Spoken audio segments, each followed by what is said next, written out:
Bienvenidos. Esto es Fuera de la Caja. Yo soy Macario Esquetino y le agradezco mucho que me escuche en esta revisión de lo ocurrido durante la semana que termina el 6 de noviembre de 2022, primera semana del mes de noviembre, que creo que tiene un par de temas políticos y un par de temas económicos.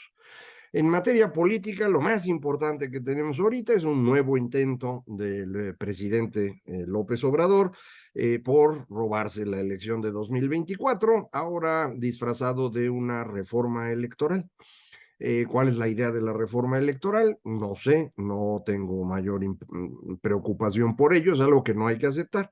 ¿Por qué? Porque las reformas se proponen desde la oposición y se obliga a quien está en el poder a cambiar las reglas. Ahora no, ahora el presidente es el que quiere cambiar las reglas. ¿Por qué desde el poder se querrían cambiar las reglas electorales? La única explicación es para no perder el poder, no hay otra. Entonces no necesita usted más información al respecto, ninguna. No importa qué se quiere discutir, no importa si hay temas electorales pendientes, esta idea es solamente evitar que usted pueda decidir quién debe gobernar en el futuro próximo, 2024, y de ahí hasta que usted se muera.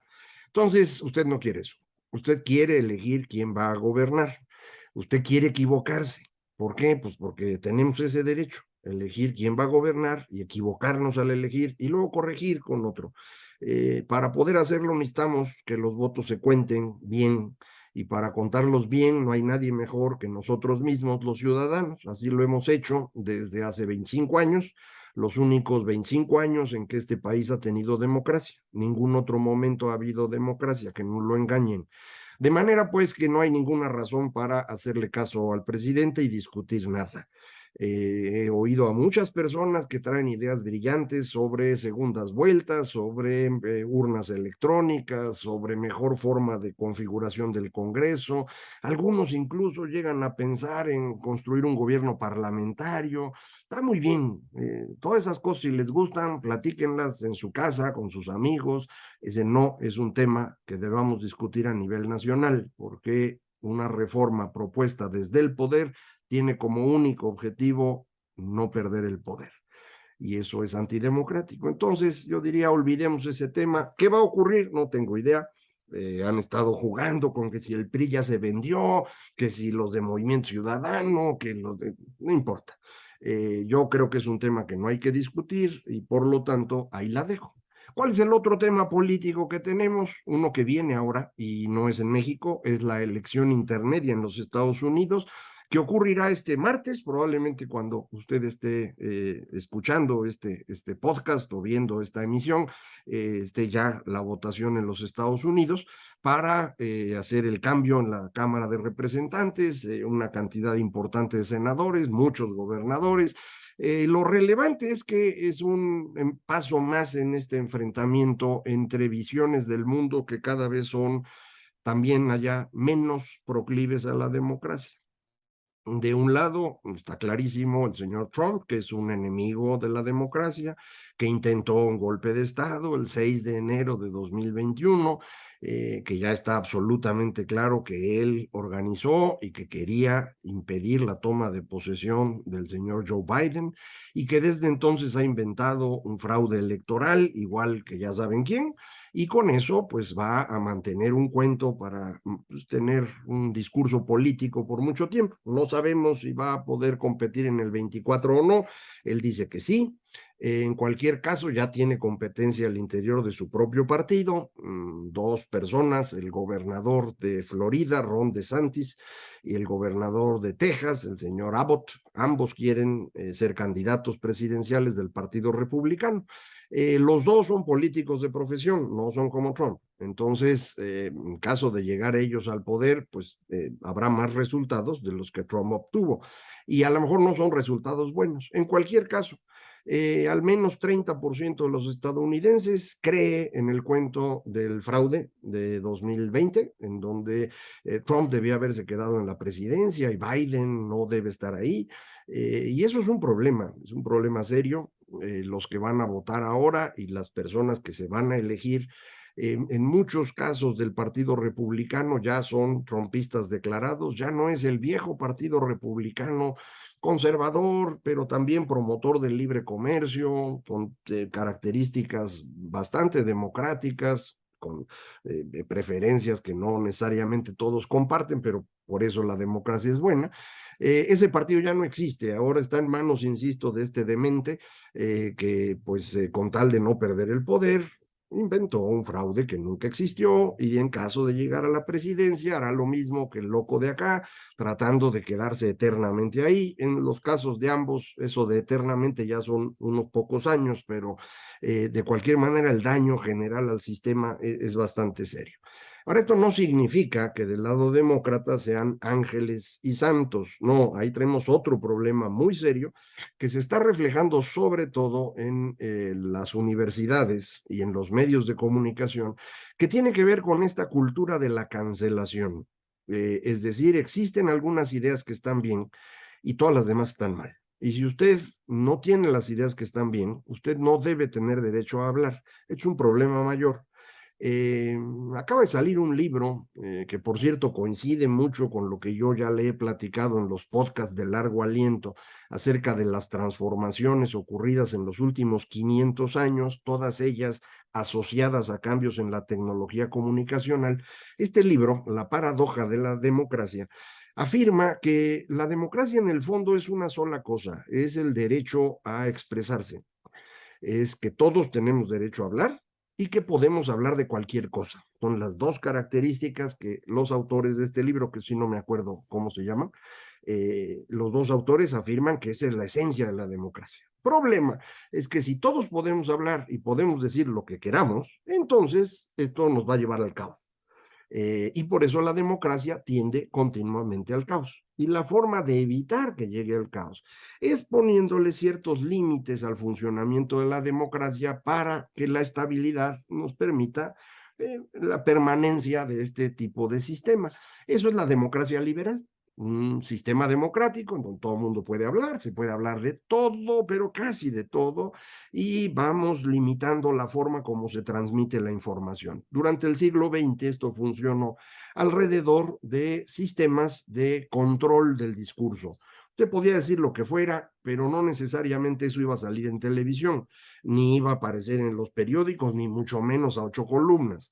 Es decir, estaban estos grupos de cuidadores del discurso público. Teníamos 2 o 3 periódicos, 2 o 3 cadenas de televisión en cada país, no nada más en México.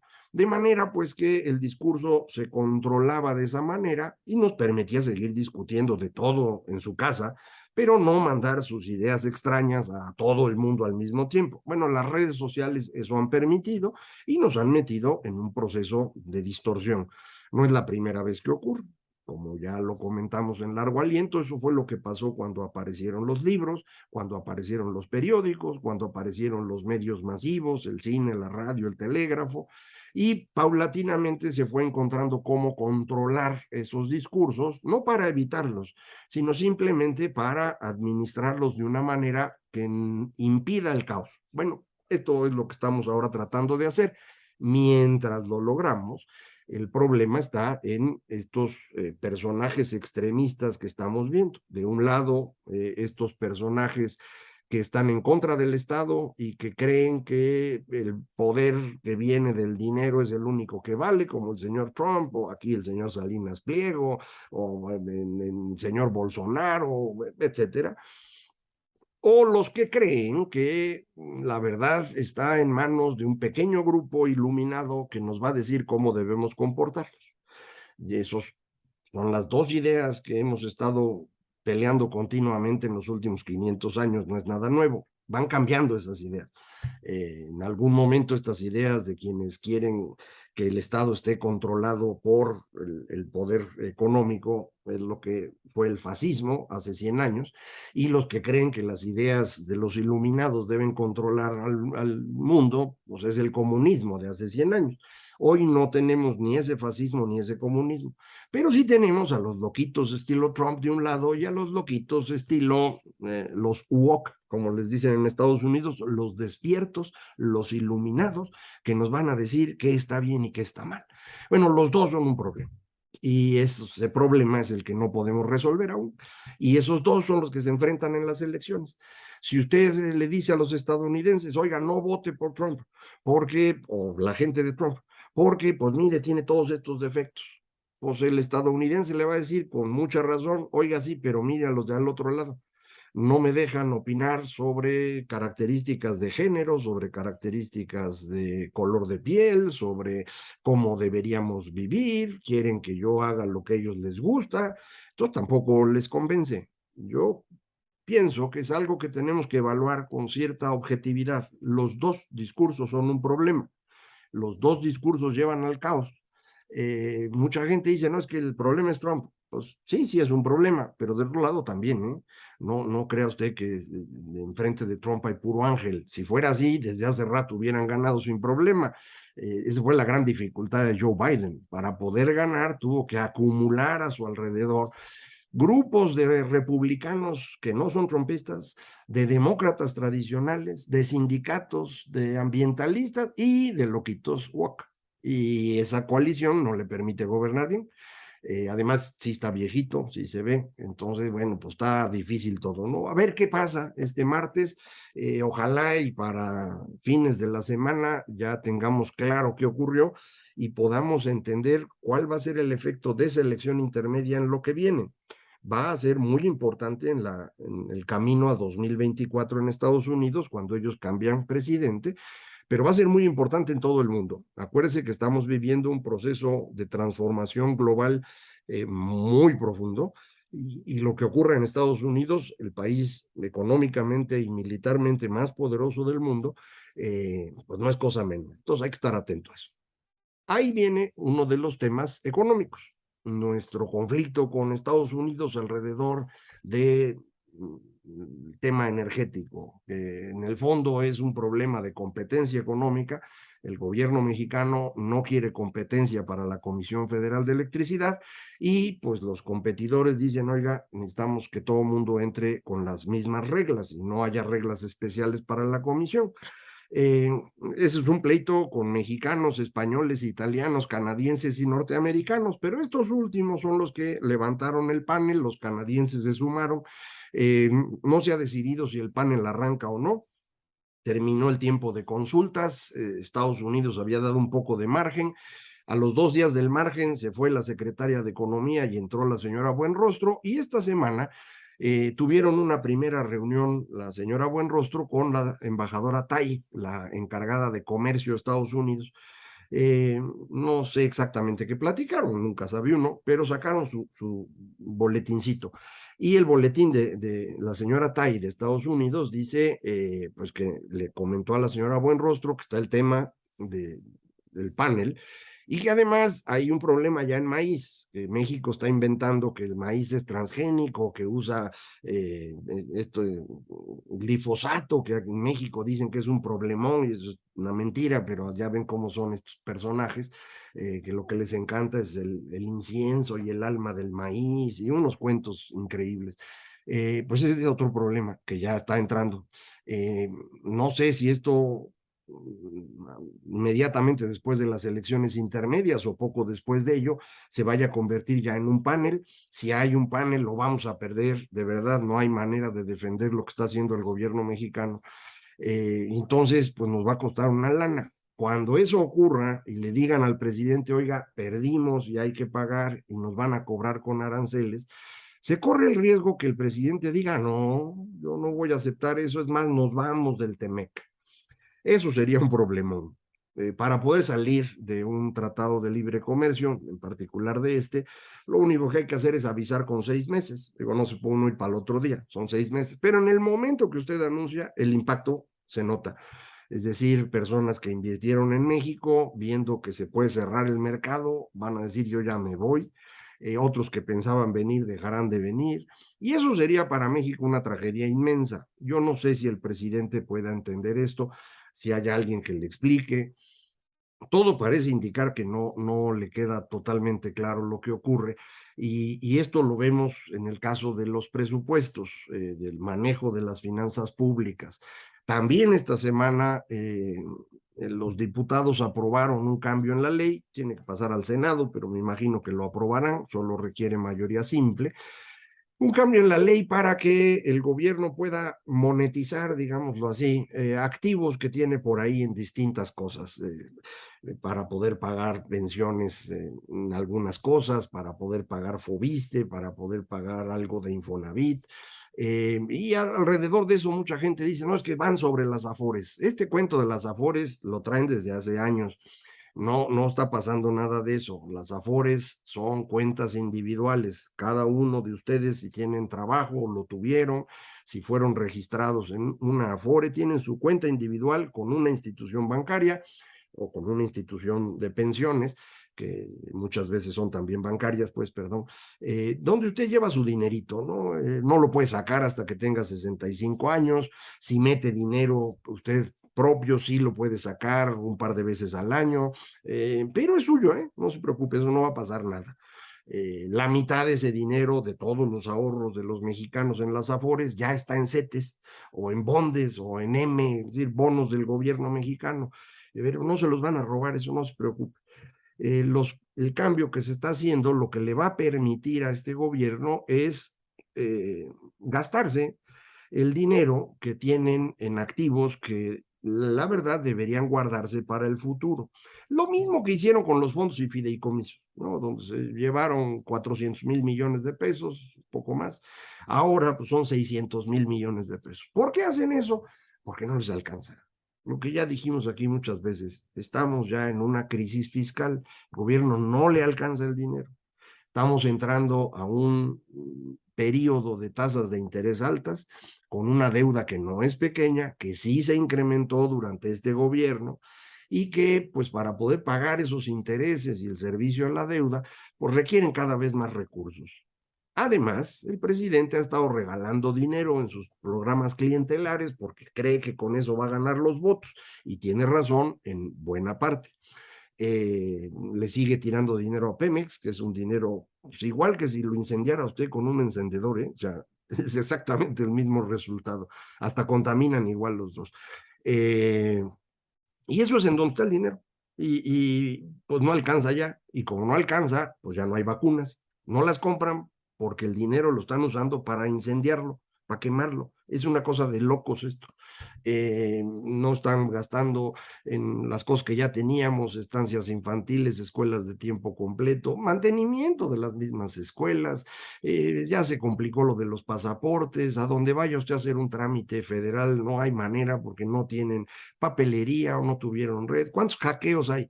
Todos esos hackeos que ha visto usted, desde el de Pemex hasta el de la Defensa Nacional, ahora recientemente Comunicaciones y Transportes, todos son por no pagar el servicio de seguridad cibernética. Lo están ahorrando, dice. Son unos imbéciles, perdón que se lo diga yo así, no me gusta usar estas palabras, pero sí se desespera uno, mano. Estamos destruyendo el funcionamiento del país para que el señor pueda incinerar miles de millones de pesos en Pemex. Es absurdo esto.